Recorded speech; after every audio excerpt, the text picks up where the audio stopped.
Well, Dumnadio Konta has just informed us already that schools from Edo, Delta, Abia, Ekiti, Oyo, Oshun have so far arrived for the 2013 Channels National Kids Cup, and that's comforting. 3 schools from Lagos are also in camp, so it's looking ready. Everybody's getting set, and you can be sure that the fun will be unparalleled. It's not been as good as this before, and it can only get better with Channels National Kids Cup. So stay here. You'll find all the details. You get all the pictures, all the goals, and you'll be carried along. We'll be updated with all that is going on around Channels National Kids Cup. Okay, let's move on quickly, and still talking grassroots sports. We'll talk about the Ondo State Initiative. Governor Olusegun Mimiko is also emulating other sports-loving governors who are beginning to pay attention to sports development and give a lot of concern to grassroots football development in their states. And the inaugural edition of the Mimiko Under-18 International Soccer Competition will be taking place in the next couple of weeks. The vice chairman of the local organizing committee for the Mimiko Under-18 Soccer Competition caught up with us recently, and he told us exactly all that will be going down when 16 teams from inside and outside of Nigeria converge on Ondo State for the 4th edition of the Mimiko Under-18 International Soccer Competition. We'll take him, and then we'll come back for more on Sports Tonight. There's going to be a day set out for tourism, when all the teams, the 16 teams and their officials and the invited guests and scouts will be taken to visit some sites in Ondo State, some tourist attractions in Ondo State, like Idori Hills, the golf course in Ilara, and the mega schools that is being constructed in Ondo State, and the Mother and Child Hospital will show the world what the new Ondo State is now. And I can tell you that the tournament, apart from the fact that it's going to generate the normal football activities and excitements, we believe that it will engender tourism and commerce in Ondo State. We have 16 teams that will participate in the tournament, but 4 slots have been reserved for teams from Ondo State, youth teams from Ondo State, while 4 or maximum 5 slots for teams outside Nigeria. The remaining slots will be for teams from across the nation. We want to make it a blend of teams from Ondo State, teams from Nigeria, and teams from Africa, and also teams from Europe to compete, and kind of friendship will be built. There will be competitions across board, and we engender a kind of small mini youth World Cup because it's Nigeria, Africa, and Europe. The aim is to catalyze promotions and development and growth for these young boys that have talents and are in obscurity. We have invited the Premier League clubs in Nigeria. We have invited some foreign scouts. We have invited the Nigerian Football Federation, the national team coaches, to come and see youth football being exhibited. And we believe that the tournament can expose some of these talents to limelight.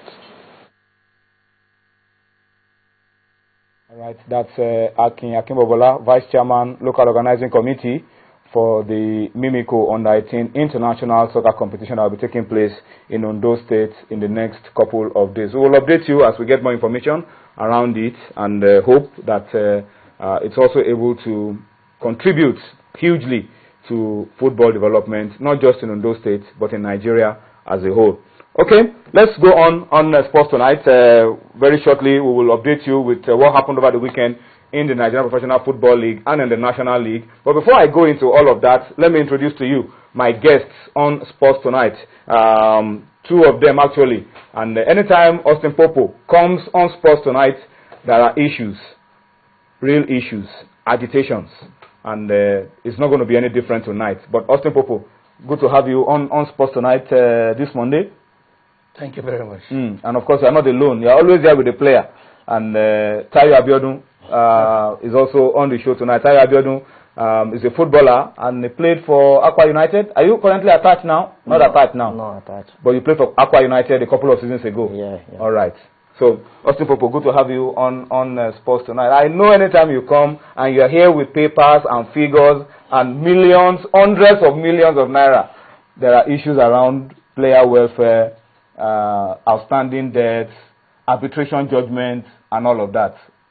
Let me allow you to make your opening speech before we go and talk about the Nigerian Professional Football League, a review of what happened over the weekend. Well, I represent the players' interest, and we are mandated to do so by law. And first and foremost, I want to say here that it's unfortunate because even as I walk in, you made mention of reactions coming from club proprietors, managers, regarding just a small appeal that we made to the chairman of the league management committee. Okay. What was the appeal? The appeal is simple. We are not saying that. Now that there's sponsorship money coming Yes, in. we are not saying that these clubs are owing. That is obvious. All the clubs are owing, or some of the clubs? Virtually all the clubs? 99.9% of all the clubs. Let's say that's 100%. So we are not saying that. And this is not the first time. During the Obaseki regime, it was done. Okay. When sponsorship money came, they withdrew the players' money from source. And paid them. Okay. So based on that, because the truth is that the complaint is unfortunate because ordinarily most of these clubs would have gone into administration. Some of them would have gone into relegation if you want to follow the rules. We are talking about a judgment from arbitration since 2010 that has not been enforced, sanction has not been placed, and at the end of the day, these players are dying. You understand me? The issue of Tayo is just the recent one. What is the problem with Tayo? Tayo played for Aqua United, yes. And he was one of those who secured award from the arbitration for 2010. Unfortunately, money was brought. They were owing close to about 50-something million naira. Who? Aqua United. Okay. From that judgment. Okay. They brought 60 million naira to pay those. Out of 50-something that they were owing. To pay those players. And certain players were left out. Some were paid, some were left out. And he happens to be one of those players. Even in the payment, there was a lot of controversy. But before I go into that, I just want to be particular about his own case. So this is somebody who has an engagement abroad. He has an offer. He needed money to buy tickets and go. I had to send the director of operation, who was also a teammate of Isang Isong, who is the chairman of Aqua United in Flash Flamingo. He got there with all the appeals. I was in Abuja, and the chairman now said he needed a fresh letter from the Nigerian Football Federation regarding that judgment. And that letter was sent immediately. As I talk to you now, this boy has missed the opportunity. The money was not paid. I also went myself. I called him. He refused to pick my calls. At the end of the day, I had to write a letter to the governor because we know that those monies have been released, not more than once. You understand me? What we are not saying that these monies are taxpayers' monies. In that payment, I'm aware because the agent that will represent those players, who is an official agent of the union, called my attention to say that these players, after close to about 2 years, we are now mandated to collect that 16 million naira and forfeit the rest of their money. And I knew that they were not going to pay that money. And I also knew